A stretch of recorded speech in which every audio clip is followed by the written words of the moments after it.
La Kabbale.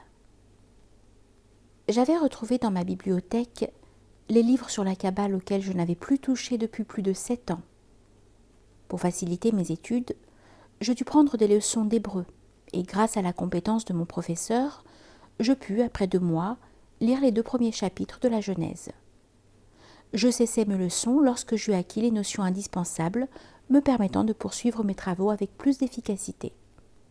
J'avais appris la valeur des lettres, leur étroit rapport avec les nombres, et je me livrais à toutes sortes d'opérations sur les noms divins. Mon désir d'accroître ma connaissance dans ce domaine devenait de plus en plus fort et me donnait le courage d'affronter les dangers auxquels je m'exposais avec une détermination bien arrêtée. Passé un certain temps, une inspiration me fit délaisser ces travaux et je me mis à dessiner certaines figures. Elles me semblaient d'une simplicité enfantine.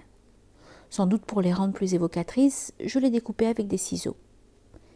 Quel fut alors mon étonnement lorsque je constatai que ces figures auxquelles je n'avais accordé aucune importance étaient d'anciens symboles chrétiens.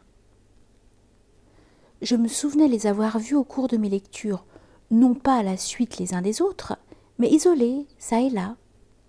Je les reconnaissais et découvrais soudain que ces figures étaient un langage secret. Quoique je voulusse en finir avec les symboles, je continuais, poussé par une force occulte, sans pouvoir m'arrêter. J'ignorais toujours au début de mes dessins ce que j'allais faire. Je suivais l'inspiration d'une influence supérieure que je sentais en moi et dans l'atmosphère dans laquelle je vivais. Je dessinai pendant 2 semaines une étoile à 8 rayons, dont le centre représentait une table ronde autour de laquelle étaient disposés les chevaliers du Graal, la tête à l'extrémité des rayons. En la faisant, j'appris la raison du travail précédent. Lorsqu'elle fut terminée, je la contemplai avec une profonde émotion, ayant peine à détacher mon regard de cette figure si admirable. Poursuivant mes dessins, je ne me servais plus des ciseaux. Je les avais remplacés par le compas, que j'utilisais ainsi que la règle. Cette fois, j'en avais fini avec les symboles. Je revenais à la Kabbale directement, par la voie de la géométrie. J'ignorais absolument cette science. Cependant, je m'y sentais fort à l'aise et, pour ainsi dire, dans mon élément. Je traçais des figures de forme harmonieuse, mais avant d'obtenir une régularité parfaite, je devais souvent les recommencer, car elles ne supportaient aucun écart, fût-il d'1 millimètre. Avec leur nombre, leur complexité augmentait. Cela durait depuis 3 ou 4 mois, sans répit, nuit et jour. Gapsi, conscient que je traversais une période décisive de ma vie spirituelle, prenait soin de moi et dirigeait la maison. Les rames de papier couvertes de schémas, de figures, de lettres et de nombres s'amoncelaient dans un coin de la pièce, et je continuais toujours sans pouvoir m'arrêter. Un jour vint où je me trouvais arrêtée devant une feuille de papier blanc, le crayon à la main, dans l'obligation de poser un point. Cela présentait pour moi un problème très ardu et d'une importance capitale. Il s'agissait de trouver la place précise qu'il devait occuper par rapport au centre d'un cercle dont le diamètre était de 21 cm. Après avoir réfléchi et hésité un long moment, je me décidai et posai ce point noir sur la feuille blanche.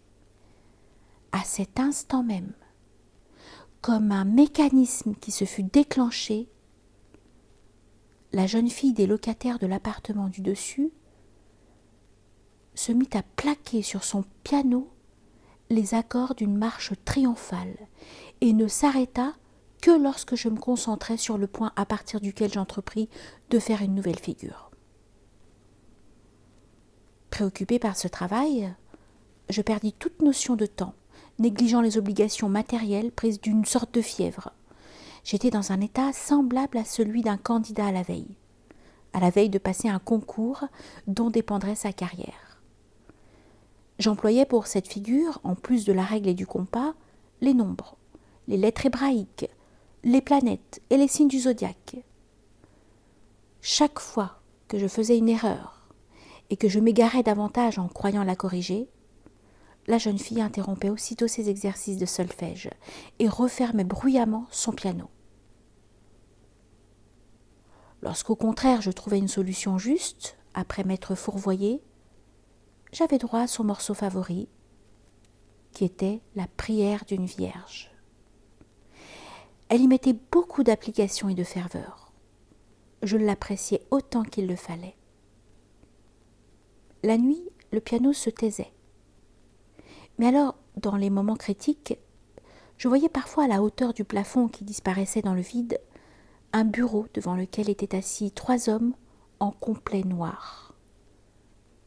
Leur comportement était celui d'un jury, car j'entendais les réflexions qu'ils échangeaient dubitatives, approbatives ou réprobatives. Je les voyais nettement penchés vers moi. Leur physionomie attentive me donnait l'impression qu'ils étaient perplexes, à la fois surpris et curieux au sujet de mon travail. Ils semblaient m'encourager lors de mes difficultés. Je restais absorbée par cette figure pendant plus de 2 mois, sans parvenir à la faire sortir de l'ébauche et lui donner les précisions nécessaires. La crainte d'un échec s'était emparée de moi et me talonnait. Cette crainte, au fil des jours, devenait de la frayeur. Frayeur de la mort, non de la mort temporelle, celle du corps, mais de la mort éternelle, celle de l'âme. J'étais tourmentée, en même temps par le besoin impérieux de me laver à grande eau à n'importe quel moment du jour ou de la nuit. C'était un besoin de purification spirituelle que les ablutions corporelles n'arrivaient pas à satisfaire. Un soir, je fus prise du souci de trouver une orientation convenable pour mon lit. Je le changeais durant 3 jours dans tous les sens, sans lui trouver la place convenable. J'avais sur une étagère une petite balance en cuivre. Elle me fit évoquer la pesée des morts au jugement dernier. L'angoisse de cette pesée fut encore augmentée par l'obligation urgente dans laquelle je me trouvais, à un moment plus long que l'éternité, de passer au-dessus d'un abîme large et profond, semblable à une bouche de l'enfer crachant des flammes. La voie sur laquelle je m'étais engagée sous la contrainte d'une volonté supérieure qui me dominait absolument était si étroite que je ne pouvais avancer qu'en posant un pied derrière l'autre, risquant de perdre l'équilibre à chaque instant et de chuter dans l'abîme. Parvenue au milieu de la distance qui me séparait de l'autre rive, je compris la vanité de mes efforts et j'eus la certitude de ne jamais pouvoir accomplir cette prouesse en comptant uniquement sur mon adresse. Seule l'aide de Dieu pouvait me sauver.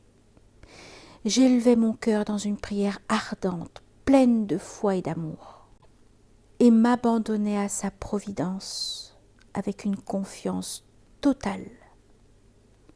Aussitôt, comme un oiseau, je m'envolai et me posai sur l'autre rive. J'étais sauvée par la grâce de Dieu. Je passai cette nuit-là en prière, tant j'avais de reconnaissance envers lui.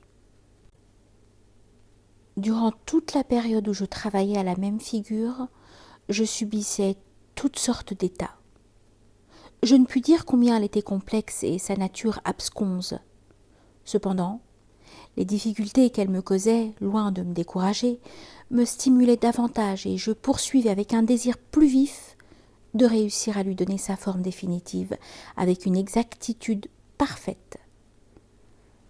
Gabsi s'était trouvé dans l'obligation d'interdire toutes les visites, car les rares personnes qui venaient chez moi pour une raison quelconque étaient tellement perturbées en ma présence que Gabsi eut la conviction que j'étais chargée d'un potentiel énergétique trop fort et dangereux.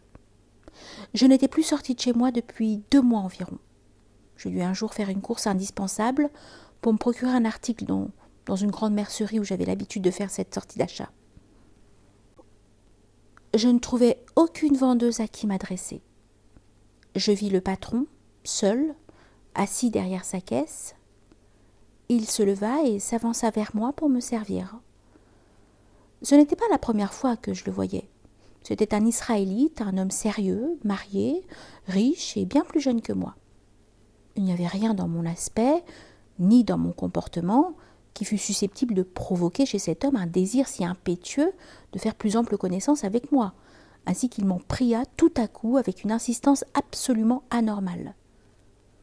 J'essayai poliment ensuite fermement de lui faire entendre raison, mais tous mes efforts furent vains. Je déposai ce que je devais à la caisse et sortis sans me retourner, mais à peine avais-je fait quelques pas que j'entendis le rideau du magasin se refermer lourdement. Je me hâtai de rentrer chez moi, me rendant compte combien l'opinion de Gapsi à mon égard était justifiée.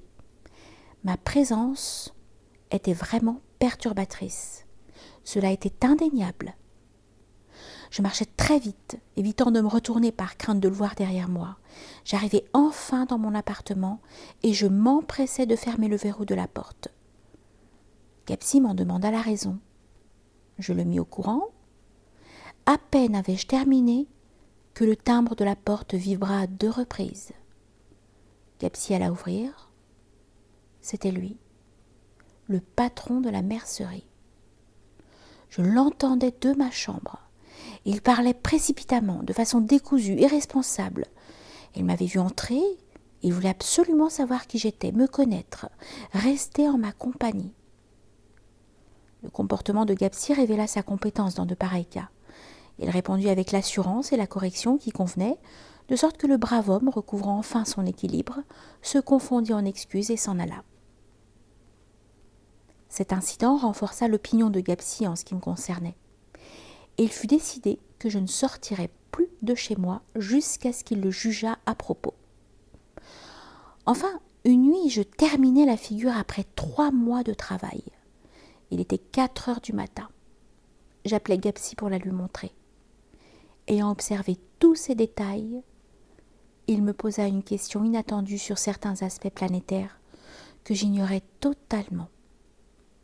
Cependant, je lui donnai la réponse juste qu'il désirait. Puis après avoir tous deux contemplé cette figure merveilleuse, inoubliable, je froissai la feuille dans mes mains et la jetant dans la cheminée avec tous les autres papiers, j'y mis le feu, car j'avais reçu intérieurement l'ordre express de ne rien laisser subsister de ces travaux. Tout ce que je pus révéler sur cette figure, c'est qu'au début, dans la première phase de mon travail, elle m'avait fait penser à une de ces collerettes de fil très fins, faites à l'aiguille, puis ensuite à une toile d'araignée, et plus tard encore à une roue avec ses rayons et son moyeu. Mais rien ne saurait lui être comparé, car elle avait au centre de sa structure une ouverture sur un autre ciel que celui de ce monde. Ce ciel était protégé par des sentinelles postées sur le pourtour de cette couverture.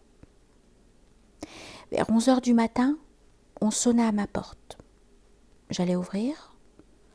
C'étaient 2 rabbins, âgés de 40 à 50 ans. Ils me saluèrent par une inclinaison de la tête et s'exclamèrent sans pouvoir se contenir davantage. « Eh bien, vous en faites du bruit !» Je les fis entrer, leur offris des sièges, attendant de connaître les raisons de leur visite. Il se fit un court silence, puis, s'étant concerté du regard, le plus âgé prit la parole en pesant soigneusement ses mots. « Nous sommes venus pour que vous nous donniez votre avis au sujet d'un problème important. Nous étions associés dans une affaire, mon ami ici présent, moi-même et une 3e personne. Celle-ci, au lieu de faire participer notre association aux fruits de son travail, vient de rompre avec nous. Comment considérez-vous que nous devons agir envers elle ?» Alors qu'il parlait ainsi, j'avais tout compris dans une intuition aussi rapide qu'un éclair. Ce discours était un procédé machiavélique pour me faire porter et prononcer un jugement à mon encontre. Car la 3e personne dont il était question n'était autre que moi-même. Je n'eus aucun mal à me sortir de ce buisson d'épines. Je répliquai calmement, en possession de toutes mes facultés. Cette 3e personne dont il s'agit s'était-elle engagée par un contrat ou par sa parole dans votre association ? Vous seriez en droit de l'attaquer seulement dans ce cas. Je ne puis rien dire dans le cas contraire. Ils se levèrent et sortirent après m'avoir salué en silence. Je ne les revis jamais plus, et j'en terminai définitivement avec la cabale. J'étais parvenue à découvrir l'ouverture et j'avais obtenu le droit de passage, me permettant aussi bien la sortie que la rentrée dans ce monde et dans l'autre.